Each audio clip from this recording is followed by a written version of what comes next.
अगर यीशु के बनना चाहो, कुछ करके दिखाना होगा। खुद बचना काफी नहीं, औरों को बचाना होगा। दिल में पहली जगह उसे दो, अपने यीशु को सब कुछ दो, क्योंकि उसी के द्वारा उद्धार पाना है।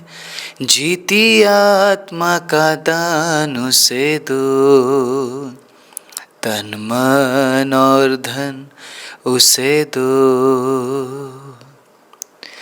आप सभी को जय मसीह की, प्रभु यीशु मसीह के नाम से मैं आप सभी का स्वागत करता हूं आज के वचन के लिए। परमेश्वर के अजीजों, आपको क्यों बुलाया गया है, आपको क्यों चुना गया है, आपको क्यों ठहराया गया है, इस प्रचार के दूसरे भाग में मैं आप सभी का स्वागत करता हूं। और मैं आशा करता हूं आपने पिछले भाग को जरूर सुना है और आप आशीषित हुए हैं। परमेश्वर के अजीजों, आपका हर एक लाइक बहुत मैटर करता है।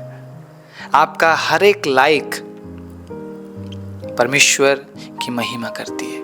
आपका हर एक लाइक इस वीडियो को उन तमाम हमारे मसीह भाई बहनों तक पहुंचाती है जो सच्चे वचनों से वंचित है। इसलिए वीडियो को लाइक करना मत भूलिएगा।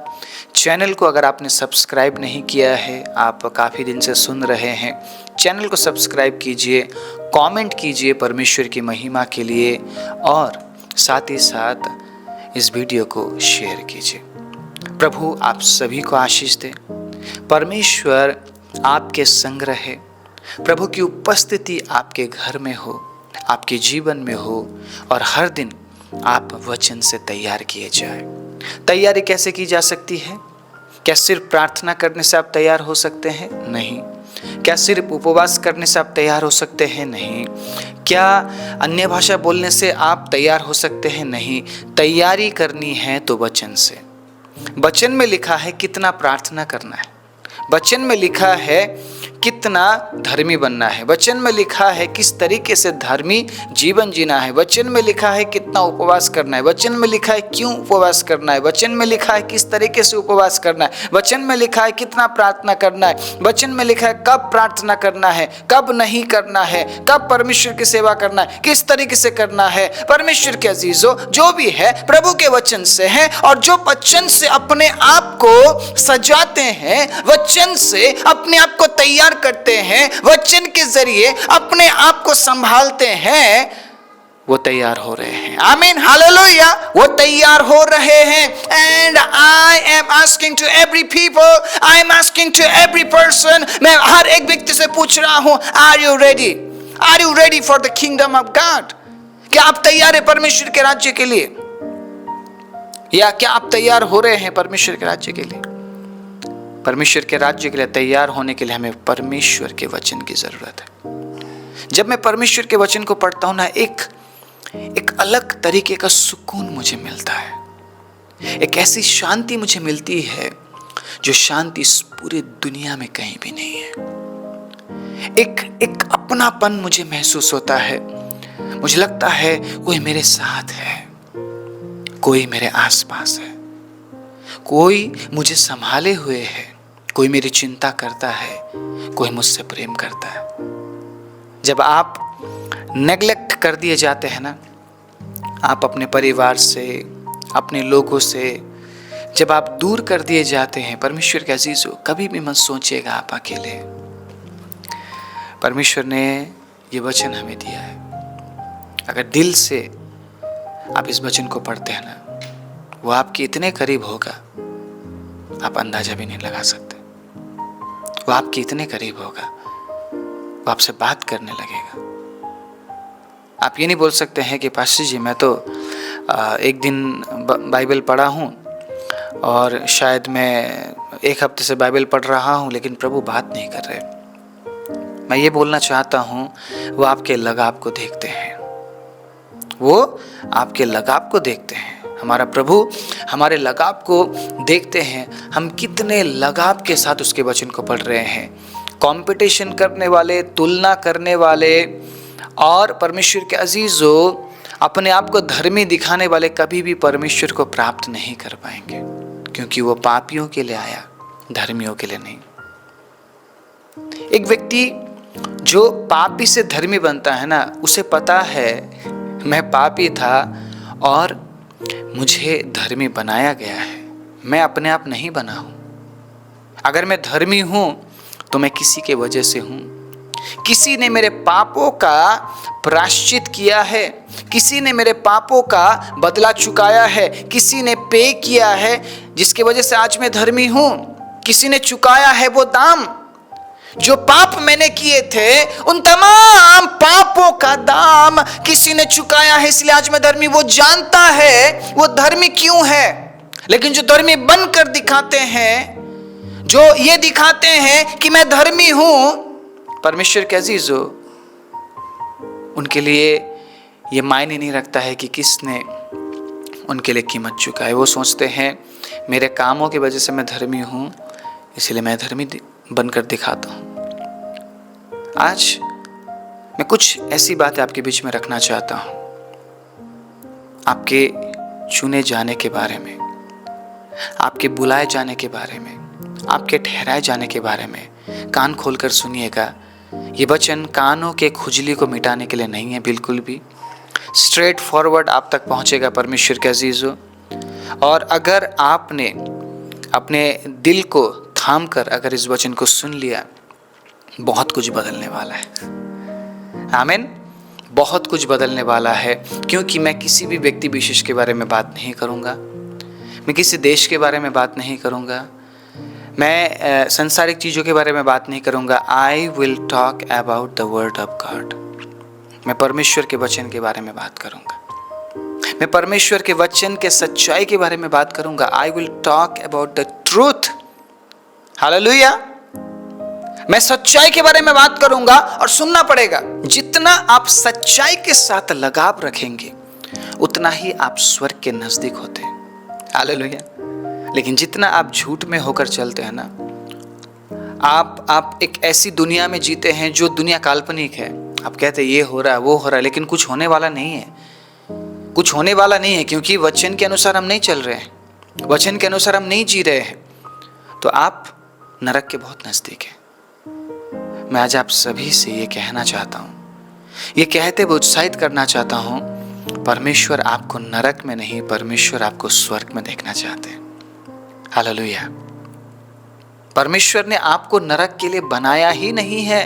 ये तो वो शैतान है जो हमें झूठी दिलाशाएं देता है और नरक की ओर करता है।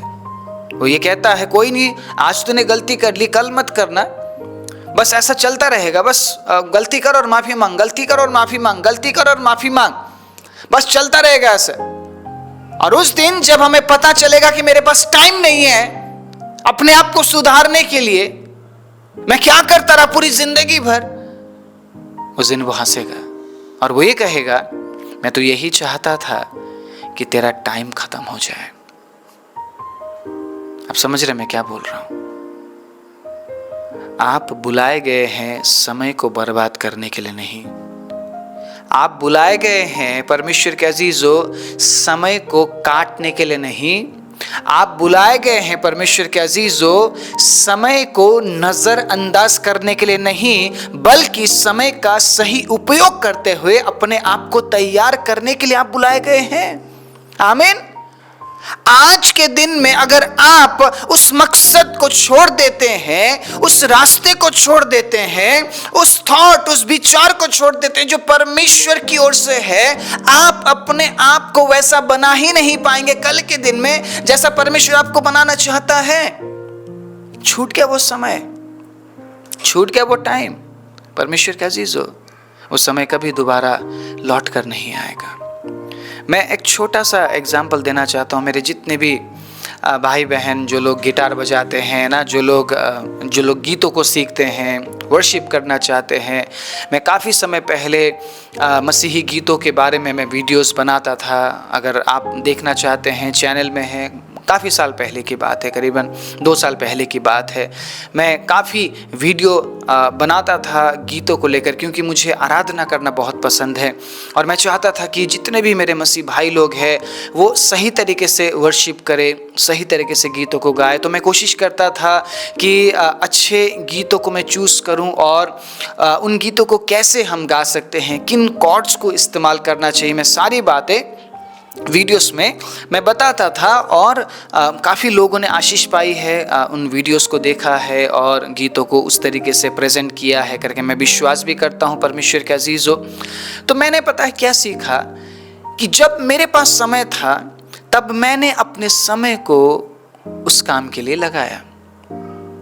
उस समय मेरे पास और कुछ भी था करने के लिए। मैं शायद घूम सकता था, शायद मैं ऐसे कामों को कर सकता था जो पूरी दुनिया कर रहे हैं। मैं शायद अपने लाइफ में मैं इंजॉय अगर मैं करता तो मैं कर सकता था ना। मैं घूमने के लिए जाना है तो मैं जा सकता था। अपना टाइम अलग अलग चीज़ों में जो लोग कटाते हैं उस तरीके से अगर मैं अपने टाइम को काटना चाहता तो मैं काट सकता था। लेकिन मैंने पता है क्या किया, मैंने समय दिया, प्रार्थना किया और मैंने गिटार सीखा। मैंने मेहनत किया। कोई मुझे सिखाने वाला नहीं था, कोई मुझे बताने वाला नहीं था, लेकिन प्रार्थना करता रहा और सीखता रहा। प्रभु से सहायता मैं मांगता रहा और धीरे धीरे प्रभु मुझे सिखाता रहा। कुछ गीतों को लिखा है। आने वाले दिनों में परमेश्वर के अजीज़, अगर परमेश्वर ने चाहा तो इस चैनल में उन गीतों को भी मैं लेकर आऊँगा। मेरे लिए प्रार्थना करते रहिएगा ताकि परमेश्वर मुझे नए नए गीतों से आशीषित करे और मैं आप लोगों तक उन गीतों को मैं पहुंचा सकूं। 2 बहुत ही सुंदर गीत मैंने लिखा है जो बहुत जल्दी परमेश्वर के अजीज़ों हमारे चैनल में आने वाला है। प्रार्थना में याद कीजिएगा। तो पता है मैंने ये सीखा है, जो समय प्रभु ने हमें दिया है ना, वो समय बहुत कीमती है। अगर उस समय में मैंने इस वचन को नहीं पढ़ा तो मुझे नहीं पता आने वाला समय मेरे लिए कैसा होगा। आने वाले समय में क्या मैं इस वचन को पढ़ पाऊंगा? एक बात तो सच है, जो समय मैंने बाइबल कॉलेज में इस किताब के लिए, इस वचन के लिए मैंने दिया है ना, वो समय मैं आज नहीं दे पाता हूँ।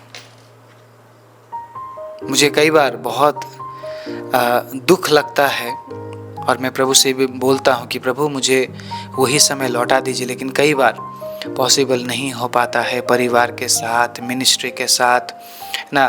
बाइबल कॉलेज में जब मैं था तो बस मेरे पास यही काम था कि मैं वचन पढूं, प्रार्थना करूं और मैंने समय का इस्तेमाल किया है। हालेलुया। मैं आने वाले दिनों में बहुत सारी बातें आप तक मैं पहुंचाऊंगा।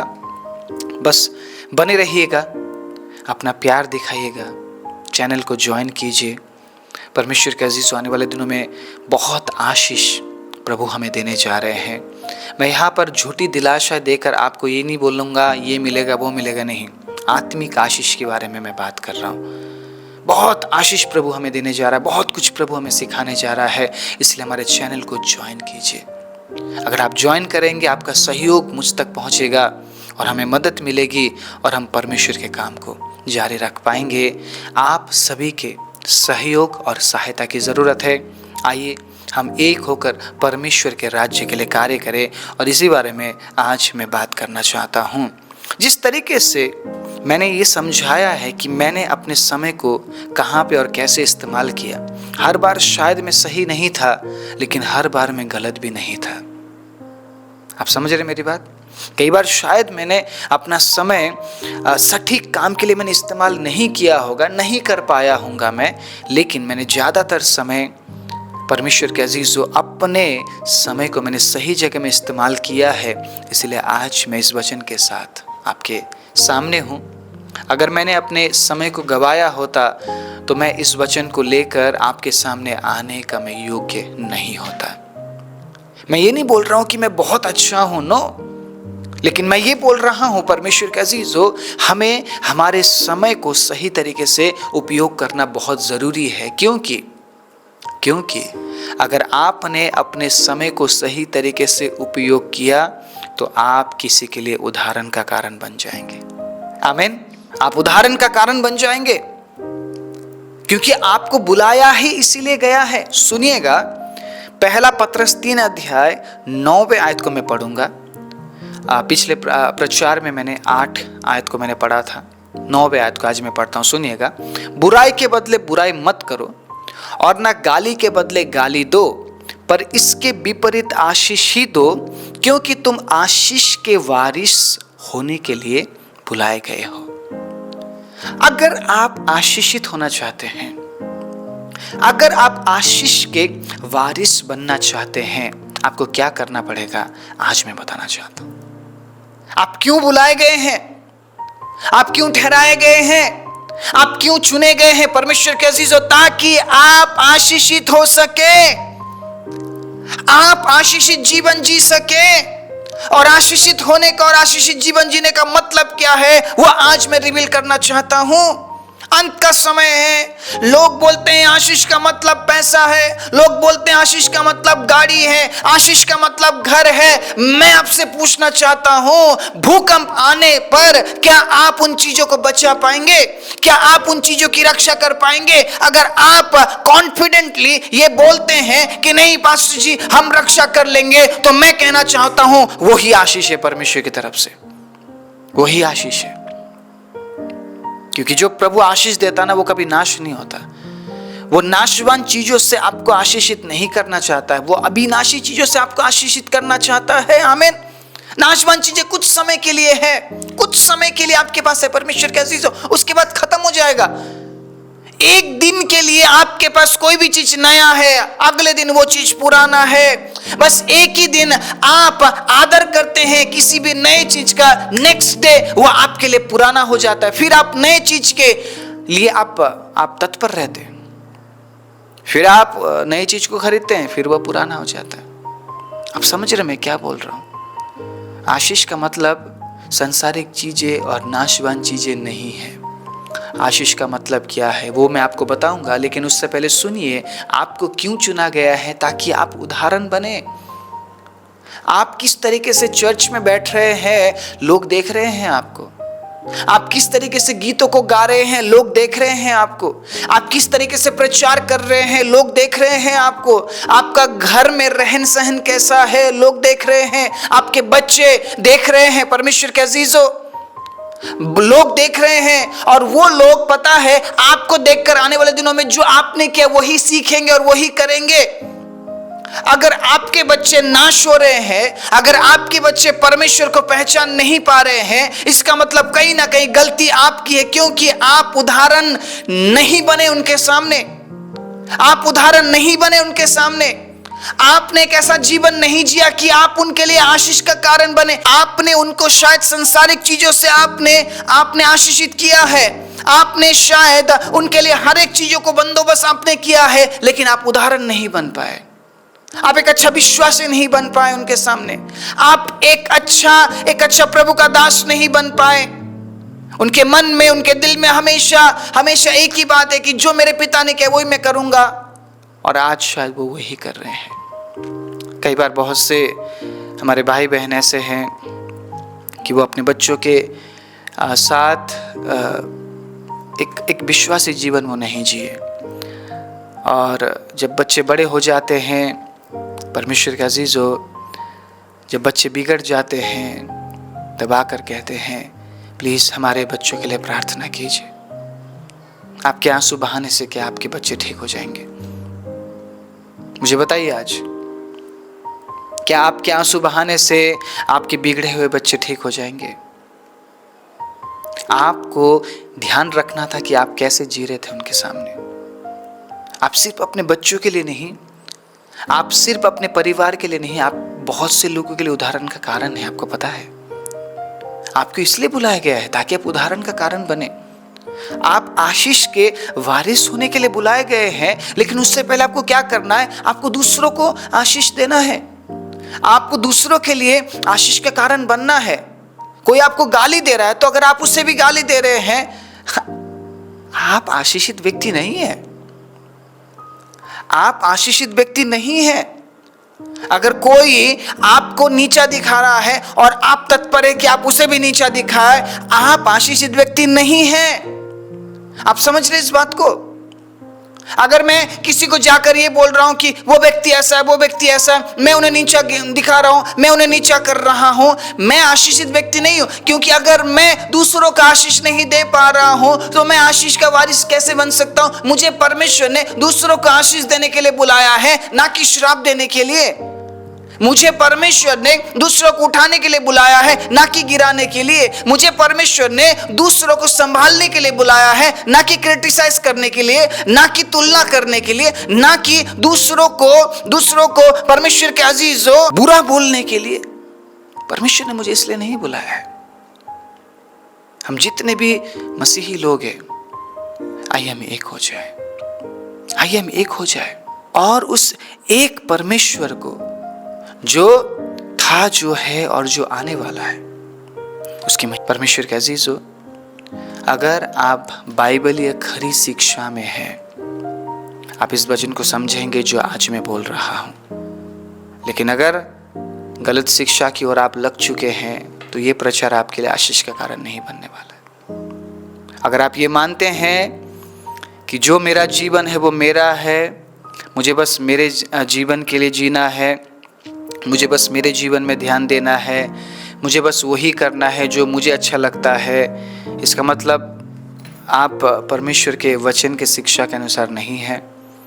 आप किसी और शिक्षा में चल पड़े हैं और मुझे नहीं लगता ये वचन आपके लिए आशीष का कारण बनेगा। नो, नहीं बनेगा। लेकिन अगर आप परमेश्वर के वचन के अनुसार चल रहे हैं तो सुनिए, हमें कलीसिया में होना ज़रूरी है, हमें झुंड में होना ज़रूरी है, हमें संगति में होना ज़रूरी है। क्यों? क्योंकि जो संगति में है वो एक मन में है। 8वें आयत में लिखा है। अब मैं एक्सप्लेन करूँगा। पिछले प्रचार में मैंने एक्सप्लेन नहीं किया था, मैंने थोड़ा बहुत बात किया था आप लोगों के साथ, लेकिन आज मैं एक्सप्लेन करूँगा। एक मन का मतलब क्या है? मुझे बताइए, एक मन का मतलब क्या है? अगर अमीर है, गरीब है, they are one hearted. Hallelujah, they are one hearted.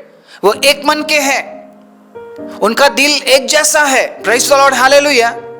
वो बेशक अलग अलग कलर के दिखते होंगे, वो अलग अलग भाषा बोलने वाले होंगे, लेकिन दे आर वन हार्टेड। वो एक ही मनसा के लोग हैं, एक ही मनसा के लोग हैं, क्योंकि उनका परमेश्वर एक ही है। और परमेश्वर ने पता है क्या किया है? अलग अलग भाषा बोलने वालों को एक जगह में इकट्ठा कर दिया, and they are one. Praise the Lord, hallelujah. आपकी कलीसिया में अलग अलग भाषा बोलने वाले लोग आते होंगे ना, लेकिन क्या वो किसी दूसरे परमेश्वर की महिमा करते हैं? हमारा परमेश्वर ज्ञानी परमेश्वर है, बुद्धिमान परमेश्वर। उसने भाषा बनाया है और वो हर एक भाषा को जानता है। Praise the Lord, hallelujah. उसे भाषा से मतलब नहीं है, उससे एकता से मतलब है। Praise the Lord, hallelujah.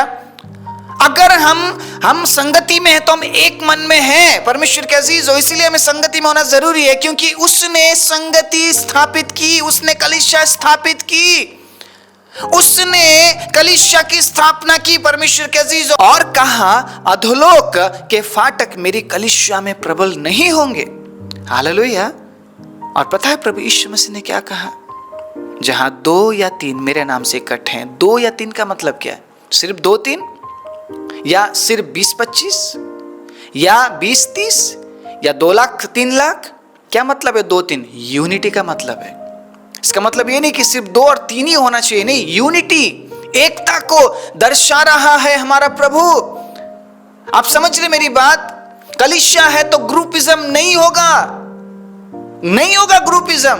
अमीर का झुंड अलग, गरीब का झुंड अलग, मिडिल क्लास का झुंड अलग नहीं होगा। हम सब एक हैं। क्या अमीरों के लिए अलग जगह है स्वर्ग में? क्या गरीबों के लिए अलग जगह है स्वर्ग में? क्या मिडिल क्लास के लिए अलग जगह स्वर्ग में? नहीं। हमारा परमेश्वर पक्षपाती परमेश्वर नहीं है, और कलीसिया में एक मन होना बहुत जरूरी है। सुनिएगा, बहुत जल्दी मैं आपके सामने रखूंगा। कृपामय, हमें एक मन होने के लिए बुलाया गया है ताकि हम कृपामय बने। कलीसिया में किसको क्या जरूरत है देखो ना, देखो उनकी जरूरतों के बारे में, उन्हें मदद करो, उन्हें हेल्प करो, उन्हें गिराओ मत। आप समझ रहे? किसी को वचन में समझ नहीं आ रहा तो गिराओ मत, हंसो मत उन पर, उनकी सहायता करो, प्रेम से करो। जैसा प्रभु तुम्हें देखता है वैसा तुम भी देखो। आप सोचते हैं आपके आंसू बहाने से प्रभु का दिल पिघल जाता होगा? लेकिन आंसू खत्म होने के बाद तो आप बदल जाते हैं ना, आप तो हंसने लगते हैं दूसरों के ऊपर। ये नहीं चलेगा मेरे भाइयों और मेरी बहनों, ये बिल्कुल भी नहीं चलेगा। मेरे जवान भाई और बहनों को मैं ये बोल रहा हूं, नहीं चलेगा। आप यूथ में हैं, आप मजाक और ठट्टों में आप लोगों को नहीं उड़ा सकते हैं। आप प्रभु की उपस्थिति में होते हैं, जहां 2 या 3 प्रभु यीशु मसीह के नाम से है, वहां पे प्रभु की उपस्थिति है और वहां पे ठट्टा मजाक नहीं हो सकता है। आप समझ रहे हैं परमेश्वर कैसे सो? अगर आपको दिख रहा है कोई किसी को मदद की जरूरत है, आप उन्हें हेल्प कीजिए, मदद कीजिए और प्रभु में होकर कीजिए। कृपामय बनिए, क्योंकि हमें इसलिए बुलाया गया भाईचारे की प्रीति रखने वाले। जो भाई है उन भाई लोगों का आप हेल्प कीजिए, जो बहन है वो बहनों को मदद करे। Hallelujah, praise the Lord. ठीक है, उसके बाद है भाईचारे की प्रीति रखने वाले, प्रेम में बढ़ने वाले। उसके बाद है करुणामय और नम्र बनो, क्योंकि तुम इसलिए बुलाए गए हो। और ये सारी बातें आप कलीसिया से, संगति से अलग होकर नहीं कर सकते, आपको संगति में होकर करना पड़ेगा, क्योंकि संगति में ही, कलीसिया में ही आप इन तमाम बातों को सीखते हैं। आप स्वर्ग जाने की तैयारी कर रहे हैं, लेकिन आप किसी के साथ बात नहीं कर सकते हैं, किसी के साथ घुल मिल नहीं सकते हैं, तो आप क्या सोच रहे हैं कि प्रभु ने आपके लिए एक अलग जगह बना के रखा है स्वर्ग में? There is no other place for you my brothers and sisters. आपके लिए कोई भी अलग जगह नहीं है स्वर्ग में। सुनिए इस बात को, आपके लिए separate, there is no separate place for you. कोई सेपरेट जगह नहीं है आपके लिए, कोई भी सेपरेट जगह नहीं है, कोई भी अलग से आपके लिए जगह नहीं बनाई गई है। कितना ही उछल लीजिए संसार में, कितना ही बड़े बड़े चिन्ह और चमत्कार दिखा लीजिए, वो पक्षपात करने वाला परमेश्वर नहीं है। वहां पे उसका राज है, वो राजा है वहां का, वो न्यायी है, वो राजा है और हम उसके प्रजा है, और राजा जो बोलेगा प्रजा वही करेगा। आमीन। हम स्वर्ग के लिए अपने आप को तैयार कर रहे हैं, जहां पे कोई पक्षपात नहीं। परमेश्वर के अजीजों, हम होंगे और परमेश्वर होगा। और पता है आपको प्रभु के वचन में क्या लिखा है? हम अनंत काल के लिए हम उसकी आराधना करेंगे। वहाँ पे ना हमें पैसों की ज़रूरत पड़ने वाली है, ना ही हमें लीडरशिप की ज़रूरत पड़ने वाली है। जिन चीज़ों के पीछे लोग आज भागते हैं ना, हमें किसी भी चीज़ की ज़रूरत नहीं पड़ने वाली है स्वर्ग में। बस हमें क्या करना है? हमें परमेश्वर की आराधना करना है। कोई आंसू नहीं, कोई भूख नहीं, कोई प्यास नहीं। क्या आप ऐसी जगह में जाना नहीं चाहेंगे? और ऐसी जगह में जाने के लिए हम किस तरीके से अपने आप को तैयार कर रहे हैं, बहुत इंपॉर्टेंट है। एक बार फिर से इस वचन के जरिए मैं आप सभी को याद दिलाना चाहता हूँ, आप परमेश्वर के अजीजों एक मन होकर कृपामय, भाईचारे की प्रीति रखने वाले, करुणामय और नम्र बनने के लिए बुलाए गए हैं, ताकि आप आशीष के वारिस बन सके, दूसरों को आशीषित करते हुए, एक उदाहरण का जीवन जीते हुए। क्योंकि आने वाले दिनों में जब आप परमेश्वर के अजीजों बलिदान सहित उदाहरण देते हुए एक अच्छा जीवन आप जी लेंगे ना, आपके जाने के बाद भी लोग आपको याद करेंगे और जो आपने किया है उन बातों के बारे में चर्चा करेंगे, और लोग परमेश्वर के अजीजों उन तमाम बातों के जरिए आशीषित होंगे और प्रभु में आगे बढ़ेंगे। आमीन। Praise the Lord. हालेलुया। क्या आप उदाहरण नहीं बनना चाहते हैं? क्या आप आशीष का कारण नहीं बनना चाहते हैं? हमें इसलिए बुलाया गया है, हमें सिर्फ चंगाई, आशीष और छुटकारा पाने के लिए नहीं बुलाया गया है। हमें उदाहरण बनने के लिए, आशीष का कारण बनने के लिए बुलाया गया है, ताकि हम भी जाते जाते कुछ ऐसा करके जाए कि लोग यीशु को जान सके। आइए अपने आंखों को बंद करें। राजाओं के राजा, प्रभुओं के प्रभु, सर्वशक्तिमान जीव दयालु परमेश्वर, हम धन्यवाद देते हैं पिता एक और अद्भुत समय के लिए जो वचन आज हमने सुना है। प्रभु, उस वचन के अनुसार आप हमारे जीवन में काम कीजिए। जितने लोगों ने आज के वचन को सुना है, ग्रहण किया है, उनके जीवन में पिता मैं आपके आशीष को, आपके बढ़ोतरी को, प्रभु आपके छुटकारे को, आपकी चंगाई को घोषणा करते हुए प्रार्थना प्रभु यीशु मसीह के नाम से मांगता हूँ। आमीन।